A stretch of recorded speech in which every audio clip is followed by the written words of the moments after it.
Subjekti tjetër është EFT-ja. Ta keni parasysh janë dy subjekte që ndërlidhen me Vuk Hamovicin. Kush i nënshkroi kontratat me Vuk Hamovicin? Kontratat e para me Vuk Hamovicin.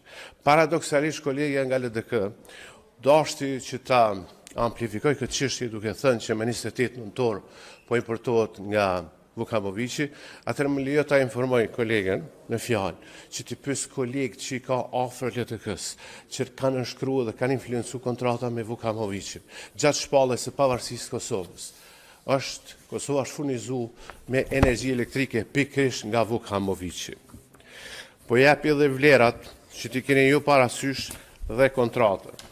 Kontrata një burimore, si kanë dëshirë LDK-ja të referohen, me Vuk Hamovicin, janë nënshkruar që nga viti 2008, dhe vlera totale, deri në vitin 2013, kur këta kanë vendosur mja kalu përgjegjësinë e furnizimit Keskos, është në vlerë për 141 milion e 489 euro, 1000 euro.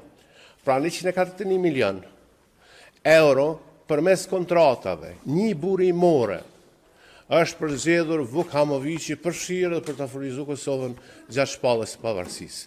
Janë 3 subjekte që duhet t'japin deklaratë, edhe i rekomandoj që t'japin deklaratë tek prokuroria speciale për këto kontrata, dhe janë Arben Gjuka, Berat Rokiqi, i LDK-s, dhe Niazi Thaçi, i PDK-s. Keku po ashtu ka nënshkruar kontrata me Vuk Hamovicin për t'i shitur te pricat e Kekut me datë 13 maj të vitit 2019.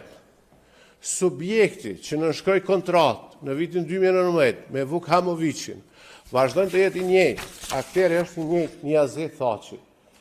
Pastaj, dhe kjo është bukur e dhëmshme. Një kontratë me Vuk Hamovicin për ta furnizuar kostin, për t'i mbuluar humbjet e veri. Kjo është paradoksal. Kosti me fiduciarët e vetë të përbërë nga përfaqësuesit e PDK-s dhe LDK-s në kost. Fillimisht në mars të vitit 2017 vendosën që me ngarku kostin me pagesat e rrymës në veri.